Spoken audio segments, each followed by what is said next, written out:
முடியாது முடியாது, நீங்க சொல்றதுக்கு என்னால ஒத்துக்க முடியாது. உடல் நடுங்க குஞ்சுகளை தன் பரந்த சிறகால் மூடும் பெட்டை கோழியைப் போல் 3 குழந்தையையும் சேர்த்து அணைத்து கொண்டாள் அம்பிகா. அம்பிகா, நான் சொல்றத நிதானமா கேளு. நான் எதையும் கேட்க தயாராக இல்லை. நீங்களெல்லாம் ஒரு மனுஷனா? பெத்த குழந்தையே உன்னை வித்துடலான்னு எப்படி சொல்ல முடியுது ஐயா? எந்த தகப்பன் வாயிலையாவது வருமா இப்படி ஒரு வார்த்தை? ஆட்டுக்குட்டிகளை விற்பது போல் விற்க துணிந்து விட்டீர்களோ? நான் பெற்றது ஆடோ மாடோ இல்ல சாமி, பிள்ளைங்க, உயிருள்ள பேசும் குழந்தைகள். அம்பிகா, நீ என்ன புரிஞ்சிக்காம பேசுற? எனக்கு மட்டும் நம் குழந்தைகள் மீது அன்பில்லை என்றா நினைக்கிறாய்? ஆகா, அதான் தெரிந்து கொண்டேனே உங்கள் அன்பை. கசப்புடன் வந்த வார்த்தைகள். நம் குழந்தைகள் மீது நீ எவ்வளவு அன்பு வைத்திருக்கிறாயோ அதைவிட பன்மடங்கு நானும் வைத்திருக்கிறேன். அப்புறம் ஏன் இப்படி ஒரு முடிவு எடுக்க வேண்டும்? ஆதங்கத்துடன் கேட்டாள். நம் குழந்தைகளில் ஒன்று எங்கோ ஒரு மூலையில் குபேர வாழ்க்கை வாழப்போகுது அம்பிகா. நீயே யோசிச்சுப்பார், எப்படி வாழ்ந்தோம். ஒரு சிட்டிகை போட்டால் 10 வேலையாட்கள் நின்ற காலம் போய் இன்று பசியோடு மூலையில் முடங்கி கிடக்கிறோம். உன் கழுத்தில் தொங்கிக் கொண்டிருந்த தாலி கூட மஞ்சள் துண்டாகி மாறிவிட்டது. சாப்பாட்டுக்கு வழி இல்லாமல் கோயிலில் போய் கையேந்தி வாங்கி கொண்டு வருகிறேன். இந்த அளவு கேவலமா வேண்டுமா நம் நிலைமை? இந்த ஊரில் எந்த விதத்திலும் பிழைப்பு நடத்த முடியாதபடி ஏழுமலை எனக்கு எதிராய் சதி செய்கிறான். அதனால் உழைத்தும் என்னால் காப்பாற்ற முடியவில்லை. எனக்கு சென்னையில் நம்பிக்கையான நண்பர் ஒருவர் இருக்கிறார்.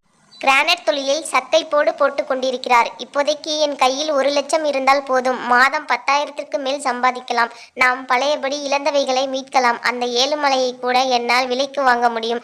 அதற்காக என் குழந்தையை விலைக்கு தர சொல்கிறீர்களா? என்னால் முடியாது. அதுக்கு பதில் என் உயிரை வேண்டுமானாலும் பறித்து கொள்ளுங்கள். அம்பிகா, நீ சுமந்து பெற்றவள். உன் வேதனை எனக்கு புரிகிறது.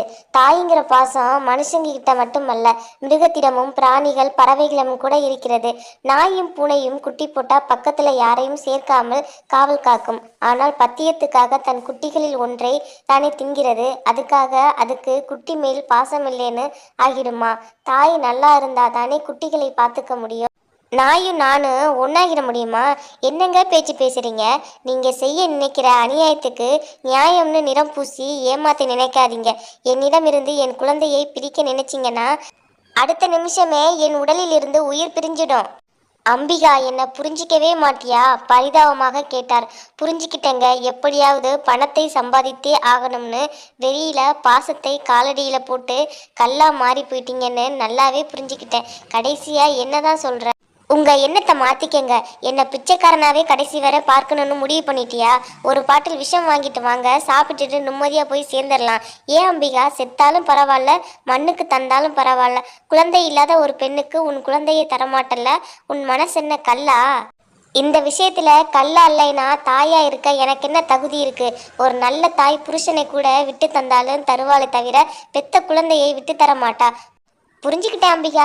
உனக்கு என் மேலே எல்லளவும் அக்கறையே இல்லை. சொந்த பந்தம் நம்ம புருஷனை ஏமாற்றி நடுத்தருவில் நிறுத்திடுச்சே, அவங்க முகத்தில் கறி பூசி என் புருஷனை உயர்ந்த நிலைக்கு கொண்டு வர்றேனா இல்லையா பாரு.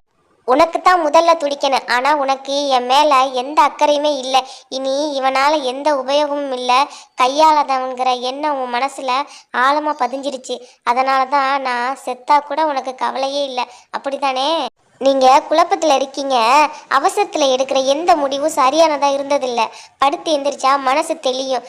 ஏகாம்பரம் பதிலேதும் கூறாமல் மனைவியை முறைத்து பார்த்துவிட்டு அறைக்குள் நுழைந்து உள்ளே தாழ்பாலிட்டு கொண்டார். அவர் கோபம், வேகம், கதவை அரைந்து சாத்திய விதம் எல்லாமே அசம்பாவிதமாக உணர்ந்த அம்பிகாவின் அடிவயிற்றில் தீப்பற்றி கொண்டது. ஓடி சென்று கதவை தட்டினார். என்னங்க, கதவை திறங்க. என்னங்க, சொன்னா கேளுங்க, கதவை திறங்க. அவள் பலமாய் தட்டி கத்தியும் கூட ஒரு பதிலேதும் வராமல் போக பயத்தில் அழ ஆரம்பித்தாள் அம்பிகா. அவள் அழுவதை பார்த்து குழந்தைகளும் அழ ஆரம்பித்தன. அம்பிகா வீட்டின் பின்பக்கமாய் ஓடினாள். மூடியிருந்த ஜன்னலை திறந்து பார்த்தவள் திக்கென அதிர்ந்தாள். அங்கே ஏகாம்பரம் உத்திரத்தில் சுருக்கு வைத்து கொண்டிருந்தார். ஐயையோ, என்ன காரியம் பண்றீங்க?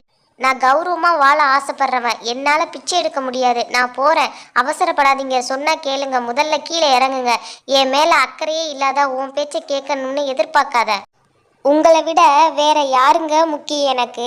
நீங்க என்ன சொன்னாலும் கேட்குறேன். முதல்ல இறங்கி வெளியே வாங்க. உன் பேச்சை நான் எப்படி நம்புறது? நம் குழந்தைங்க மேல சத்தியமா சொல்றேன். நீங்க என்ன சொன்னாலும் கட்டுப்படுறேன். அழுதபடி சத்தியம் செய்தாள். அதற்கு பிறகே இறங்கி வெளியே வந்தார் ஏகாம்பரம். அழுது முகம் வீங்கி போயிருந்தது அம்பிகாவுக்கு.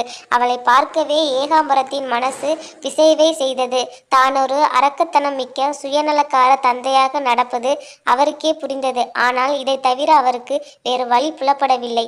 இந்த காலத்தில் அவ்வளவு பெரிய தொகையை அவருக்கு கடனாக கொடுத்து உதவ யாரும் இல்லை. சென்னை நண்பர் கூட பிசினஸ் வழிமுறைகளை சொல்லி உதவத்தான் தயாராயிருந்தாரே தவிர பணம் தர தயாராக இல்லை. அதனால்தான் கடவுளாய் காட்டிய வழியாய் இந்த முடிவிற்கு வந்தார். தனக்கு மட்டும் இதில் முழு சம்மதமா என்ன? பெற்ற குழந்தையை பணத்துக்காக விற்பது அரக்கத்தனம் அல்லவா? ஆனால் கோபாலன் பெரும் பணக்காரர். அதனால் தன் குழந்தை வசதியாய் சந்தோஷமாய்தானே வாழப்போகிறது என்று சமாதானப்படுத்தி கொண்டார். அம்பிகா கண்ணீருடன் 3 குழந்தைகளுக்கும் பாலை ஊற்றி கொண்டிருந்தாள். இந்த 3 பேரில் யார் பிரிய போகிறார்கள்? இன்னும் சற்று நேரத்தில் முடிவு தெரிந்துவிடும். துடிதுடித்த இதயம் வாய் வழியே வந்துவிடுமோ என்று அஞ்சினாள் அம்பிகா. முன்தினமே விவரம் சொல்லியிருந்ததால் சரியான நேரத்திற்கு கோபாலன் புஷ்பா தம்பதியினர் வந்துவிட்டனர். அம்பிகா வாயே திறக்கவில்லை. ஏகாம்பரம்தான் வரவேற்று பேசினார். உங்களை பற்றி இந்த ஊரில் கேள்விப்பட்டேன் மிஸ்டர் ஏகாம்பரம். வாழ்ந்து கெட்ட குடும்பம் உங்களுடையது. ஒரு நல்ல குடும்பத்திலிருந்து தத்தெடுக்க போகிறோம்னு நினைக்கும் போது ரொம்ப சந்தோஷமாக இருக்குது. உங்கள் குழந்தைகள்லாம் எங்கே என்றார் கோபாலன். இதோ இவங்க தான். இவன் தினேஷ், 9 வயதாகுது, 4வது படிக்கிறான். தினேஷை பார்த்தனர். விவரம் புரிந்த வயசு. இவன் வேண்டாம், நாங்கள் தத்தி எடுக்கிற குழந்தை முழுக்க எங்களை பெத்தவங்களா நினைச்சி வளரணும். சின்ன குழந்தையா இருந்தால் நல்லது.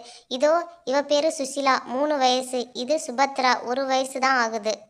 பால்குடி மறக்காத குழந்தைனா கஷ்டம். இந்த குழந்தையை எனக்கு ரொம்ப பிடிச்சிருக்குங்க என்ற புஷ்பா சுசிலாவை இழுத்து கன்னத்தில் முத்தமிட்டாள். விவரம் புரியாத சுசிலா அவளை பார்த்து சிரித்தாள். அந்த சிரிப்பில் புஷ்பா மயங்கி போனாள்.